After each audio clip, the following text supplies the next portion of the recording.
குருவே சரணம். அனைவருக்கும் வணக்கம். இப்போ எங்கே இருக்கோம் வந்து பார்த்தீங்கன்னா மலேசியாவில் இருக்கோம். ஆல்ரெடி நம்ம அனௌன்ஸ் பண்ண மாதிரி வருகின்ற 11 செப்டம்பர் 2022 பௌர்ணமியை ஒட்டிய நாள் ஒரு நாள் வகுப்பு பரம்பொருள் யோகம் நேரடி வகுப்பு வந்து பினாங்கிலையும், அதை தொடர்ந்து 25 செப்டம்பர் 2022 அமாவாசை அன்னைக்கு ஒரு நாள் நேரடி வகுப்பு கிளாங்லேயே வந்து அனௌன்ஸ் பண்ணுறோம். ஸோ விருப்பமுள்ள நபர்கள் நேரடி தீட்சை பெறணுன்றவங்க, இந்த ஆன்மீக வாழ்க்கையில் மெய்யியல் சார்ந்த கோட்பாடுகளோட தன்னோட வாழ்க்கையை மிக சிறந்த முறையில் மிகுந்த பொருளாதார முன்னேற்றத்துடனும் இறைவனின் அனுகிரகத்துடனும் வாழணும்னு நினைக்கிறவங்க தாராளமாக உங்களது பெயரை கீழே உள்ள நம்பருக்கு காண்டாக்ட் பண்ணியோ இல்லை ஃபார்ம் ஃபில் பண்ணியோ உங்களது பெயரை தாராளமாக முன்பதிவு செய்து கொள்ளலாம். சிறப்பு. சரி, ஓகே. இப்போ இன்னைக்கு நம்ம எந்த டாப்பிக்கை பற்றி பார்க்க போகிறோம் அப்படின்னா, ஒரு பொதுவான கேள்வி, பட் எல்லாருக்கும் இருக்கக்கூடிய கேள்வி. எல்லாம் எனக்கு தெரியுதுங்க, இந்த மெய்யியல் கோட்பாடுகளோட வாழ்ந்தால் வாழ்க்கை சிறப்பாக இருக்குன்னு தெரியுது, ஆன்மீகம் தான் மனிதனுக்கு மிகவும் அவசியமானதுன்னு தெரியுது, இந்த ஆன்மீகம் இருந்தால் தான் நிம்மதியாக வாழ முடியும்னு தெரியுது, ஆன்மீக ஞானம் இல்லாமல் இந்த உலகத்தில் எதுவுமே அச்சீவ் பண்ண முடியாது, எல்லாம் புரியுது. பட் இருந்தாலும் கூட உங்ககிட்ட இருக்கிற வரைக்கும் அது தெளிவாக புரியுது. உங்கள் வீடியோ பார்க்கும்போது நல்லா இருக்குது, மோட்டிவேட்டடாக இருக்குது. பட் நான் என் வேலைகளை பார்க்க போகும்போது நான் மறந்துடுறேன், பயிற்சி பண்ண முடியாமல் போயிடுது, இறைவனை மறந்துடுறேன், இதுக்கு நான் என்னங்க பண்ணுறது, இதுக்கு ஏதாவது ப்ளஸ் பண்ணுங்க, இதுக்கு ஏதாவது சொல்லுங்கன்னு சொல்லி ஏகப்பட்ட பேர் இந்த கேள்வி தான் கேட்குறீங்க. தெளிவாக நீங்கள் ஒரு விஷயத்தை வந்து புரிஞ்சுக்கணும். இது அப்படி தான் செயல்படும். ஏன்னா பல ஜென்ம கர்ம வினைகள் உங்களுக்கு இருக்குது. இன்னும் நீங்கள் இதை வந்து நீங்கள் செய்ததற்கு அனுபவித்துத்தான் தீர வேண்டும் என்பது இறைவன் விதித்த விதி. அப்படி இருக்கிறப்ப நீங்கள் அனுபவிக்காமல் இங்கேருந்து எஸ்கேப் ஆகணும்னு நினச்சிங்கன்னா நிச்சயமாக விடாது. ஏன்னா அவ்வளோ விஷயங்கள் உங்களது பதிவுகள் போட்டு உங்களை அழுத்தி கொண்டிருக்கிறது. இப்போ காலையில் இயர்லியராக நீங்கள் எந்திரிக்கணும்னு நினைக்கிறீங்க, ஆனால் எந்திரிக்க விடாமல் எது போட்டு உங்களை அழுத்தணும் வந்து பார்த்தீங்கன்னா, நீங்கள் செய்த கர்ம வினைகள் தான் உங்களை போட்டு அழுத்தும், உங்களை எந்திரிக்கவே விடாது. இது எல்லாருக்கும் இந்த பிரச்சனை இருக்குது, இன்க்ளூடிங் மீ. எனக்குமே இந்த பிரச்சனையெல்லாம் இருந்தது. பட் என்னானாலும் பரவாயில்ல, இந்த மொத்த உலகம் இல்லைனாலும் பரவாயில்ல, இறைவா நீ ஒருத்தம் போதுன்ற அந்த வெறி, அந்த வேகம், அந்த வைராகியத்தை கொஞ்சம் கொஞ்சமாக நான் வளர்த்து கொண்டேன். அது உடனே வரல. ஒரு வருஷம் 1.5 வருஷம் ஆயிடுச்சு. கண்டினியூவாக காலைல எந்திரிக்கணும்னு நினைப்பேன், எந்திரிக்க முடியாது, கஷ்டமாக இருக்கும். மறுபடியும் அலாம் கிட்டத்தட்ட ஒரு 3-4 மாதத்துக்கு மேலே காலையில் 3 மணிக்கு அலாம் வச்சு எந்திரிப்பேன், தூக்கம் போட்டு தள்ளிடும், படுத்துருவேன். மறுபடியும் அலாம் வைப்பேன், எந்திரிப்பேன், தூக்கம் போட்டு தள்ளும், படுத்துருவேன்.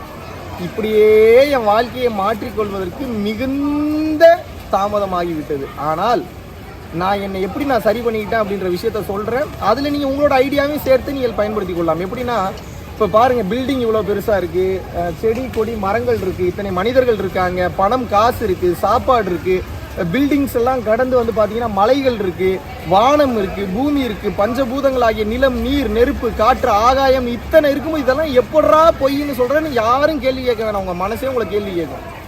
உங்கள் மனசே உங்களை கேள்வி கேட்கும் போது அதே மனசை வச்சு நீங்கள் ஒவ்வொரு முறையும் பதில் கொடுக்க வேண்டும். இப்படி அது கேள்வி கேட்கும் போது நீங்கள் பதில் கொடுக்கல அப்படின்னா அது உண்மை நினைச்சு அது நம்ப ஆரம்பித்து விடும். இந்த மனசுக்கு உண்மை பொய்யெல்லாம் தெரியாது. கண்ணால் பார்க்கிறது எதுவோ, ஐம்புலன்கள் வழியாக உணர்வது எதுவோ அதுதான் உண்மை என்று நினைத்து வாழ ஆரம்பித்து விடும். அப்போ என்னன்னா, இந்த உலகம் பெரிதாக இருக்குது அப்படின்னு நீங்கள் காட்டும் போதே, இல்லை இது பொய், பில்டிங்காக இருந்தாலும் அந்த பில்டிங் ஆகிய டீப்பர் உள்ளே போனோம்னா அங்கே இருப்பது அணுக்கள் அல்லது ஆட்டம்ஸ். அந்த அணுக்களுக்குள்ளே டீப்பாக போனோம்னா புரோட்டான், எலக்ட்ரான், நியூட்ரான். அதுக்குள்ளே டீப்பாக போனோம்னா அருட்பெருஞ்சோதி அல்லது லைட் பார்ட்டிகல் அல்லது ஃபோட்டான், PHOTONS, ஃபோட்டான்ஸ் அப்படின்னு வந்து சொல்கிறாங்க. சயின்டிஸ்ட் வந்து அப்படி சொல்கிறாங்க. நம்மளுடைய சித்தர் பெருமக்கள் ஜோதி அல்லது ஒளி அல்லது நெருப்பு அல்லது மெய்ப்பொருள் அல்லது பரம்பொருள் வந்து சொல்கிறாங்க. அந்த பொருள் தான் எல்லா பொருட்களாக உருமாறி இருக்கிறது. எந்த பொருள் எடுத்தீங்கனாலும், பஞ்சபூதத்தில் எது எடுத்தீங்கனாலும் அதனுடைய டீப்பான மூலக்கூறு எதுன்னு வந்து பார்த்தீங்கன்னா ஒளி அல்லது மெய்ப்பொருள். இதுதான் மெய்ப்பொருளை பற்றிய ஞானம். அப்போ நீங்கள் என்ன பண்ணணும்னா, வாழும் போதே இது பொய், இது பொய், இது பொய். நீங்கள் செக்ஸ் வச்சுக்கும் போது இது பொய்ன்ற தன்மையிலே செக்ஸ் வச்சுக்கணும். ஏதோ ஒன்று சாப்பிடும்போது இது பொய்ன்ற தன்மையிலே சாப்பிடணும்.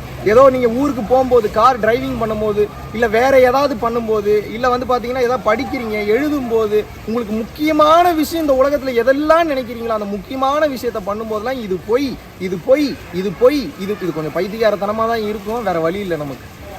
ஒவ்வொரு முறையும் ஒவ்வொரு நொடியும் இது பொய் பொய் பொய் பொய் பொய் பொய் பொய் பொய் நீங்கள் நினச்சி வாழ வாழ வாழ வாழ தான் கொஞ்சம் கொஞ்சமாக இந்த உலகத்தின் மீது இருந்த பற்றுக்கள், பிடிப்புகள் உங்களுக்கு விலகும். காரணம் என்னன்னா, இத்தனை கால வருஷம், இப்போ வயசு உங்களுக்கு 30-35 வயசு இருக்குன்னா 30-35 வருஷம் இதெல்லாம் உண்மை நினச்சி வாழ்ந்துட்டு வந்திருக்கீங்க. அத்தனை பதிவு இப்போ உங்களுக்கு இருக்குது. இப்போ இந்த டேட்டாவை படி தான் இப்போ நீங்கள் செயல்பட்டு இருக்கீங்க. இப்போ இத்தனை வருஷ பதிவு மாறணும்னா சில பல வருடங்களாவது இதெல்லாம் பொய் பொய் பொய் பொய் நீங்கள் நினைத்து வாழ ஆரம்பிக்க வேண்டும். அப்படி வாழவில்லை என்றால் நிச்சயமாக இந்த மாயை உங்களை சூழ்ந்துவிடும். இருக்கக்கூடிய பிஸி ஒர்க்கில் இவ்வளோ தூரம் உலகம் இயங்கிட்டு இருக்கு. பிரதமர் இருக்காரு, அதிபர் இருக்காரு, சிஎம் இருக்காரு, அவர் இருக்காரு, இவர் இருக்காரு. இவங்களுக்கெல்லாம் தெரியாதானா? சத்தியமா அவங்களுக்குலாம் தெரியாது. தெரியாதனால தான் அந்த வாழ்க்கை உண்மை நினைச்சு வாழ்ந்துட்டு இருக்காங்க. கொள்ளையடிக்கணும்னு தோணுது. நான் எல்லாரையும் சொல்லலை, குறிப்பிட்ட சில நபர்களை நான் சொல்றேன். இப்படி குறிப்பா நீங்க வயதுல மூத்தவர்களோ இல்ல பதவியில உயர்ந்தவர்களோ இல்ல வசதியானவர்களோ வாழ்ற வாழ்க்கையை பார்த்து இவங்களுக்கெல்லாம் தெரியாதா நமக்கு தெரிஞ்சிட போகுதுன்னு நினைக்கிறீங்க. அப்படின்னு நினைக்காதீங்க. அவங்களுக்கு தெரியாது. ஒரு சின்ன குழந்தைக்கு இருக்கக்கூடிய ஞானம் கூட அவர்களுக்கு கிடையாது. அவங்க அந்த பிடியில போய் சிக்கி கொண்டார்கள்.